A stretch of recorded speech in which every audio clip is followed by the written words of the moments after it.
Welcome to this edition of Buncombe Life. I'm glad you've joined us because I'm here with a couple of people from our health center, and I'm going to let them introduce themselves in just a minute. But if you have not been under a rock, you know that we've been dealing with some preparedness issues over the last couple of months. I think it started sometime in May, went all the way through May. Here we are in June, and I'm sure we're still talking about it. We want to talk to you about that preparedness today, and I've got these two officials here who know about preparedness, and we're going to have a good conversation, so sit back and relax and join us. I'm here with Chris Emery, and your title is? I'm a county epidemiologist and preparedness coordinator. What's an epidemiologist? Disease control, really, and disease surveillance. Okay, so now you know why he's here, disease control. Eddie Shook, and what's your title? I'm Health Services Coordinator at the Health Center. Health Center. So they send you out to look at all kinds of environmental issues. That's true. Under our umbrella of protection and preparedness, we have disease control, environmental health, and preparedness itself. Okay, so I'm here with some officials. I don't know anything, but I'm going to try to get some answers for you. And the first thing I want to ask you is, I know when we were talking about H1N1, we started talking about swine flu, and they said don't call it that, call it H1N1, and by now they could have named it something else, who knows. But we started talking about that, and there was a huge reaction. Why such a huge nationwide, worldwide reaction to this virus that seems to have been not that big of a deal? That's a good question. If you look at H1N1 and the current name is novel H1N1 influenza. Say they've already changed it. The word novel actually refers to the fact that this is new. I mean, as far as folks across the United States or across the world, they have very little immunity or no immunity at all to it. So normally, anytime that a pandemic is mentioned, we always want to think about back to 1918. That was the Spanish flu in 1918, and the way it's often described is it was a great time of peace, but at the same time a great epidemic upheaval for the world. And in 1918, that was a novel virus with folks having very little immunity or no immunity at all. In a span of 2 years, it was estimated 20 to 40 million people worldwide died from that virus. In 1918? In 1918. And there were 675,000 Americans that died, which is 10 times more than the number of folks that were killed in World War I for the United States. From a flu? From the flu, absolutely. It's described as the largest pandemic on record for the entire world. So when you start to frame it that way and consider any time a novel pandemic is considered, that's why the World Health Organization and the CDC reacted so quickly to the extent that this was a novel influenza virus that contained three components of swine flu, components of human flu, and also of avian flu. Bird. Yes, avian, yes, flu. Absolutely. So in the initial stages back, in the month of April, folks had to act quickly because we didn't know exactly, how fast it was going to spread. Currently, in the United States, we're accounting for over 50% of the total cases worldwide. So, North America has definitely been hit hard so far. Currently, the World Health Organization has us at a phase 5 pandemic alert, which just means it's in multiple communities in at least 2 countries, and the number continues to grow. So they responded to try to get people to know it's happening and you need to take some action. You don't need to just watch this on the news. This is talking about you taking some action. Absolutely, and the guidance that we get from the World Health Organization, from the CDC, and from our own state officials, that guidance has been changing, and very, very fortunately, the symptoms have been mild. But still, the number of cases in the United States currently, as in right now in mid-May, about 2,600. Right. So, and it will keep climbing, but it looks like that it's under control and not as bad as they thought it would be. Interestingly enough, and this is why we are out here at McCormick Field, you guys were already talking preparedness. You were already planning to talk preparedness before this novel H1N1 thing kind of fell on us. Correct. And why is that? And then I've got a couple more questions for you about how that H1N1 impacted us here, or could have. But why were you planning to talk about preparedness this month in June anyway? The county has been involved in preparedness for a number of years now, and through preparedness, we're talking not only preparedness for a novel virus, but also for any type of disaster that may beset Buncombe County. Right. And we know we didn't ever get a hurricane, and a few years ago we were impacted by one. Tornado watches back in May, and one actually touched down, and we were, trying to get prepared for that. I think, though, the flu was something that you guys, as health folks, are always thinking in the back of your mind, disease that could hit. But we normal folks think, well, flu comes in September to January, and then it's over, and, I'm in the summertime and I don't have to worry about it. And then the novel, right, H1N1 hit. So and that's what you guys are thinking preparedness for all the time. Exactly. Right. The county prepares on a daily basis for events such as this. We have plans that we have in place with all of our city and county partners that are involved in the planning process for novel viruses, which can occur at any time during the year, as we're seeing now. We're seeing influenza cases throughout the summer now that you don't necessarily see so much, or at least at that level, with the seasonal influenza. Well, now tell me, let's say that this H1N1 had been what they were preparing for. It had been a very bad virus that spread even more rapidly than it has spread. How would that have impacted us here in Buncombe County? Well, of course you have individuals that you would have more people getting ill, so it would impact businesses, it would impact individuals' lives. People would just need to take the precautions for typical influenza to help prevent what that novel virus. It spread the exact same way. So let's say that it did spread rapidly and schools begin to close. And I know we talked about if you've gotten the germ, then you need to be quarantined. So if there's a bad germ that comes, you could be asked to stay home and away from everything for up to 14 days. That's correct.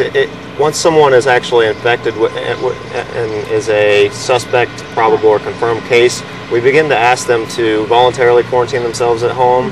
Once they're confirmed, we're actually requiring individuals stay at home for seven days or 24 hours after cessation of symptoms. Right. And that's to protect anybody else that they may come in contact with. Right. It's a great measure. But what if you're not ready to stay home?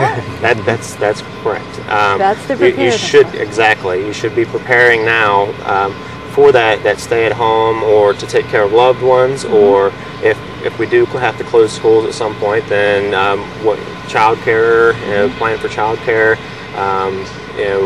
Closing social gatherings is another mitigation measure that the health center might have to undertake at some point if there is a novel virus in the community. Right. And I know this is something we've talked about on this show here a lot of times. We're always talking in September. If you could have a hurricane come, and then we talk about winter storms.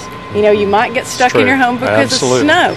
But this is it's made me look at it in a different way, because if they had told me back in May, we think you've got it, I go to the doctor, they tell me, we think you've got it, you need to go home and stay home for 7 days. That's a different way of thinking. And I think that is really a great thing to be prepared for, not just hurricanes and storms, but these viruses, like you say, could come at any time. Yes. Correct? Correct. Not just during the flu season, and it wouldn't necessarily just be flu. Exactly, and that's what we've seen with that H1N1. It began at the tail end of our seasonal influenza season and continues now. Okay. What measures, and I know we've been, our website, buncombecounty.org, we really moved fast here in Buncombe County to get all the information we could out on that website, so people would come to one place for Buncombe County news, local daily updates here, U.S. updates from the CDC, and then worldwide updates from the World Health Organization. So they could come there and know what was happening. But one thing that we've said over and over is wash your hands, wash your hands, wash your hands. Is that one of the best ways to be prepared for germs as we talk about preparedness? Absolutely, because the way things are spread is typically through individuals' person-to-person contact, and a lot of that contact is shaking hands and then touching your eyes or nose or mouth. So that is one easy way that people can, all through the summer, wherever they go, is make sure that they wash their hands. Right, it is, and another thing that's really important is if you're sick, please stay home. It sounds very simple, but the risk of spreading it to someone else, is very important. If you're sick, stay at home. Don't go to the movies. Don't go to the mall. Right. Stay home. Exactly. That's right. Exactly. And sneeze into your elbow, which is new for me. I thought it was new, but I've learned that. It's sneezing into cloth, and that way you're not infecting your hands, and you're not aerosolizing that virus. Yeah. And there's no reason to panic. Just do these measures, and everything will be good, because we are prepared in Buncombe County for this kind of stuff. And I was very impressed, nationwide, worldwide, really, and locally, how it was handled. And you guys, like we said before, we're preparing an event already, and this month, tell us what's going to happen here at McCormick Field. Friday, June 26th, here at McCormick Field, we're going to have a Preparedness Night, and many of the city and county planning partners that's involved in preparedness will be setting up information booths out on the concourse. Free stuff. Free stuff. Yeah, and free stuff. There'll be giveaways as well. During this 7th inning stretch, a few lucky individuals will receive 3-day preparedness kits, which are kits that you can... I think you had one? You want to show it to us? Absolutely. Yeah. Sure. This is a kit put together by the Red Cross, and you can see all the items that's involved here. If you want to just list anything that you see. We need some. You want one of these? You need to come to this event. This has got all kinds of stuff in it. Just everything that you need. And look at the nice little bag it comes in. Exactly. And the bag makes the pack. And then also we're going to be giving away flashlights here that do not require batteries. They're magnetically charged. And you just shake it? You just shake it and go. So again, it's environmentally conscious and a great preparedness item, because you don't have to worry about those batteries going bad. And have you ever needed a flashlight gone and the battery is dead? Every single time. Oh, true. Right. Yeah. So that is when again? That's Friday, June 26th, here at McCormick Field, starting at 7 o'clock. Get their tickets, get here, and they can get some free stuff. Exactly. Excellent.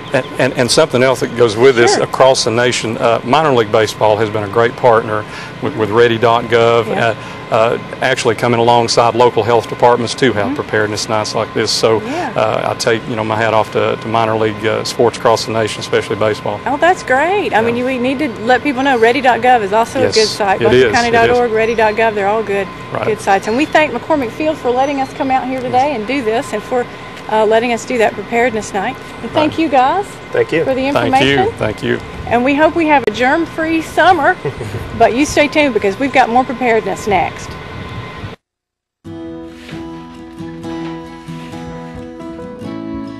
Hey, Dad. Mom.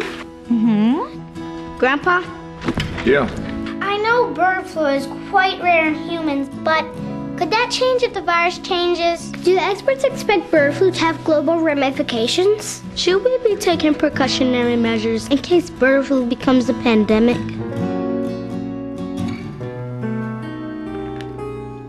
Need some answers? Find them at pandemicflu.gov. Learn what you should have on hand in case pandemic flu should occur. Learn what healthy habits you and your family should be practicing right now, and find out who you should be talking to about pandemic planning in your community. I guess it would be prudent to be prepared. It's time to know what to do about pandemic flu. Visit pandemicflu.gov or call 1-800-CDC-INFO today. A message from HHS.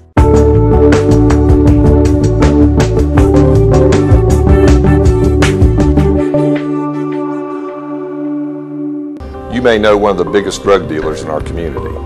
This drug dealer is supplying prescription medicine to the kids in our local schools. Studies show that 1 in 5 teens have experienced prescription drugs. These drugs are the prescription medicine that's in everyone's home. It can be medicine for pain relief, depression, muscle relaxers, allergies, or simply cough and cold medicines. There are a few things you can do to keep these drugs out of kids' hands. Monitor your medicine. Count the pills on a regular basis. Don't keep the medicines where teens can find them. Keep them in a controlled area. Please be responsible for your prescription medicines. And help keep them out of our schools.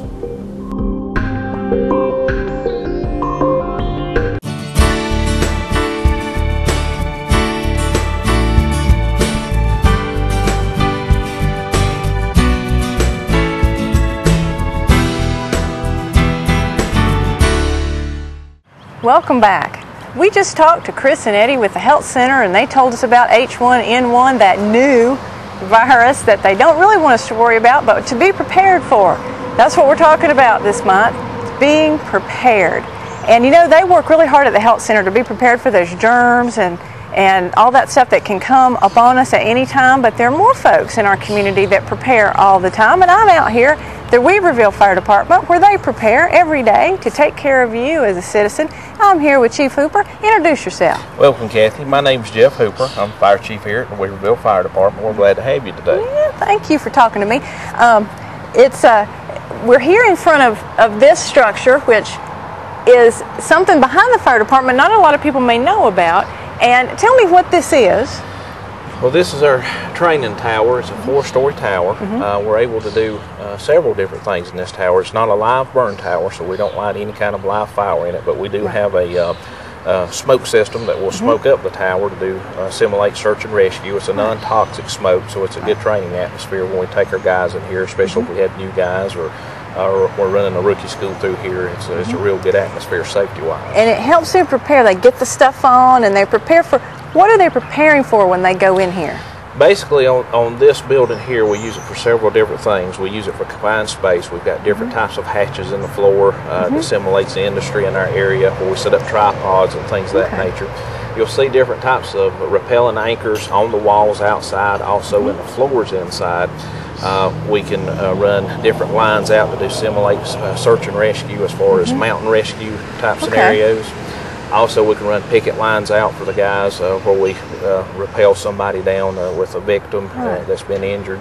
Also, inside the structure, we have false, or what we call false sprinkler heads. A lot of times we go in a building, a lot of times the sprinkler head just goes off in the active area of where the fire is, so we can simulate that in here by open sprinkler heads, and we have firemen train on that, putting their different wedges in it and that type of nature. So if a sprinkler goes off, they can actually go in and stop the water? Yes, ma'am. They'll go in there with special different type of wedges and just slide them in there, and it stops it in that zone, so we don't have to shut down the whole fire system for the entire building. And they practice that? Yes, ma'am. They practice. We've laid this out. We've got a hydrant back behind you here, and on the other side of this tower we have a standpipe system, just like simulates in a hotel. If you was going to a hotel and you walk up stairways and you're wondering what these big pipes are coming up in the stairway, well, that's a standpipe where the firemen hook into that, and we'll go up to the next floor and start fighting fires on that. So the engine company can come in, take the hydrant, come in, lay their line, and actually hook up into the building and actually activate the sprinkler system in there, and they're working just like if they was out in the real environment as far as in a hotel or a high-rise building. So for Buncombe County, you guys practice here in case in this county we have some sort of fire that you guys respond to. And I know out here in Weaverville, y'all got new development. Right. Yes, Weaverville is not a little bitty tiny place anymore. Well, we're very fortunate to have the individuals we have on staff here. We keep 5 individuals on staff 24 hours a day. We operate a full-time chief, a deputy chief, and a full-time fire marshal.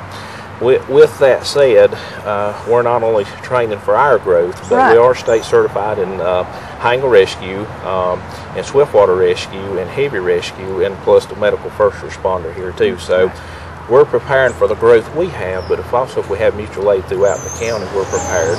A lot of times if Asheville needs another engine company that will come in, they'll call on us, we'll send the engine company out to them. So we're prepared to handle their structures also within their time. And I guess that's just something, and I don't think the folks at home realize this either, that I didn't realize when you call the fire department, they not only are just responding to you, they've been preparing to respond to you, no matter what it is. If it's, like you said, a hotel or industry, and I don't even think about that, industry would call you, fire wrecks in cars and everything. Most people think that we're sitting down holding a remote control every day. It's quite far from that. Just here at Weaverville, it's basically like a regular 8 to 5 job of the day, really. We report at 7:30 in the morning. The guys goes through their steps. First thing we do is check out all of our engines to make sure they're prepared for the day. Every day? Every day. Also, we come in after that. They usually do a physical fitness program so they can keep in shape and things of that nature. Usually by the time we do all the checkouts, we also clean the station, because this is what the taxpayer's paying for. We want our trucks clean. We want our trucks ready, the chainsaws filled up with gas, ready to go. Not only that, but the certifications for the men where You call 911 and a Weaverville fire truck shows up your doorstep, you're going to get a professional firefighter who knows what he's doing, and plus equipment's ready to go. Usually afternoon, we train a minimum of 2 hours per shift every day. Every day? Every day. And that's minimum. Usually the officer's out of the evening in a different type of atmosphere or something at nighttime training again, so that's adding to that. Right. And then usually around 6 to 8, we let them knock off a little bit because plus while all this is going, Kathy, we're running calls too. And how many calls do you get here? We're averaging anywhere from 6 to 10 calls a day. Basically we operate anywhere from 1,500 to 1,800 calls a year, and that's growing each year now. Right. So we run a majority of ours is medical calls or motor vehicle accidents. Also, we have a lot of fire alarms. With the growth increasing in the area, we're running a whole lot more fire alarms. Do you foresee with the new Lowe's and the new Walmart and some of these new big things coming in here that your calls will increase? Yes, ma'am. We drastically see that. Walmart's going to, and Lowe's, which we're glad to have them here, but for the growth in the area and jobs, especially right now in the economy with the jobs. But we do foresee more MVAs, motor vehicle accidents, and fire alarms in that area, and a lot more first responder calls at these businesses. Right, and that's why you prepare. I hope you caught it every day. Yes, ma'am. To be ready so that they can respond to you when you call. And I love what you said. It's what your tax money pays for. Yes, ma'am. Yes, so you can be proud when you have to write that check, and I do, and you do, and we all do, but that part of it is going to make sure that people are ready when we least expect it, and that's when you need this.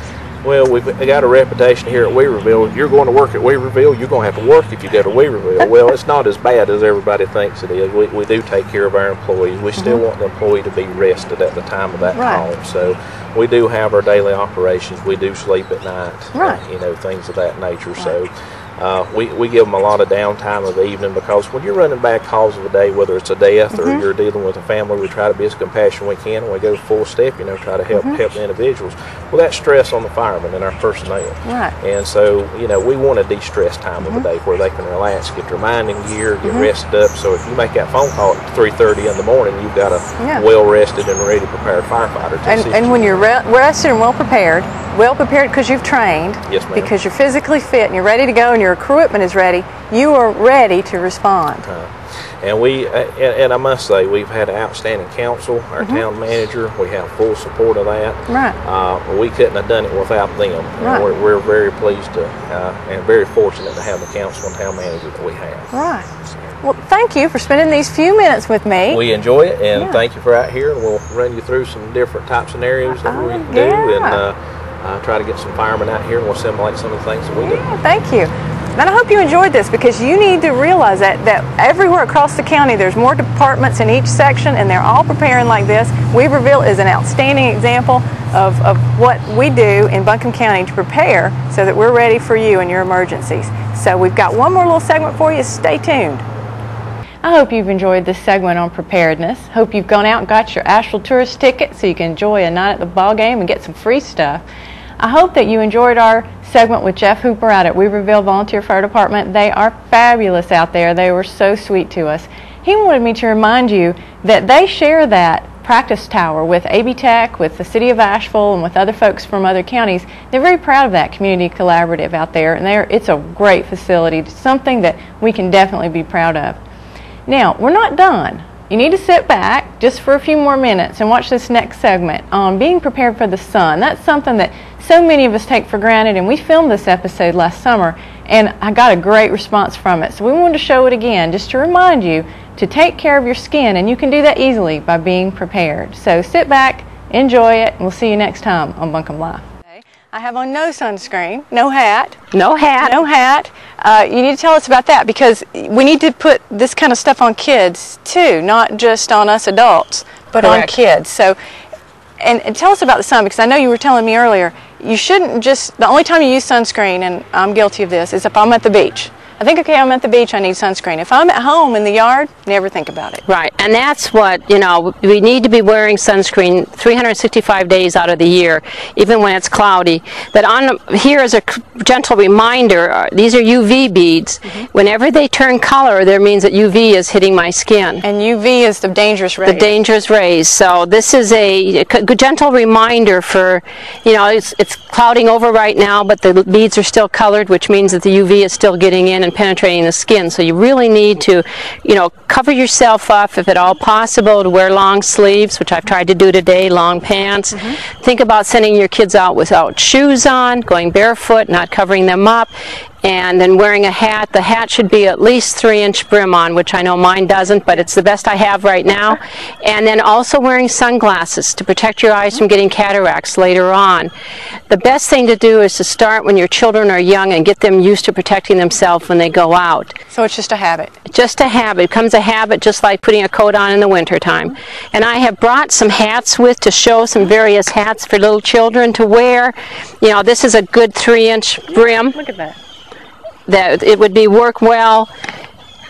You know, just getting a child used to it. A base is not a good choice. It doesn't cover up the ears and it does not cover up the back, whereas this is referred to as a Legionnaire's cap. The back of the hat covers up the neck. And then also we have just another one for a little boy that would be something cute that they're going to wear, that they're going to want to wear. But again, this is going to cover up the ears and it's also going to cover up the neck. And then also, a child is never too young to begin wearing sunglasses.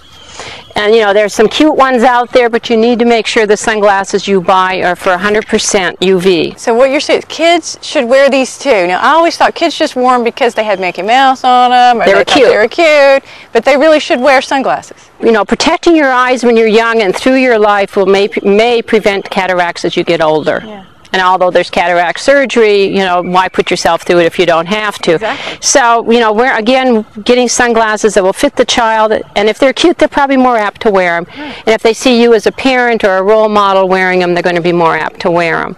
I also would encourage, you know, buying a broad spectrum sunscreen. Make sure it has on here, it's broad spectrum, which is UVA and UVB. They're the two different types of dangerous rays that come down. So, you know, this is a 45 sunblock. For children, you know, the higher you can get, the better. This is a 50, and it needs to be reapplied every 2 hours. You know, I think the minimum that a person should use is a SPF 15. Okay, so even if they're in the pool, out of the pool. And there's some that will stay on longer than, you know, with water, is to read the directions and see about reapplication, but not forget to reapply. And again, going back that it's every day throughout the year that a person should be covering themselves up and protecting themselves. That one blistering sunburn before the age of 18 will double the chance of getting skin cancer later in life. Oh, that's not good. I had many back so in the day. That's not good. We didn't know any better. Now that we know better, we need to protect everyone in our lives. Now, see, is that chapstick? This is chapstick that also has for sunscreen. This is a SPF 15 lip balm. For your lip? For your lips, to protect your lips also. I never thought of that. Yeah, we just, you know, are so used to running out, not paying attention to what we are doing to ourselves, but we want to, that there's more people that get skin cancer than those who get breast, lung, prostate, colon, and I think there's one more that I can't remember. But of all those combined, more people have skin cancer. Will get skin cancer. 1 out of 5 in their lifetime will come down with some type of skin cancer. And I wonder about us about 45 to 60 because we just love that sunshine. Oh, I'd love to see those statistics. Not going to be baby boomers are yet to come with the high statistics, so it's something that I know of a friend that was in his 40s that passed away last year from melanoma. So it happens. You need to be listening to this. This is good. Protecting yourself, protecting your children. And we're right here in the middle of the heat in the summer. So not just when you're at the beach, when you're at home, when you're by the pool, at the lake, put this stuff on, use the mosquito repellent, use the sunscreen.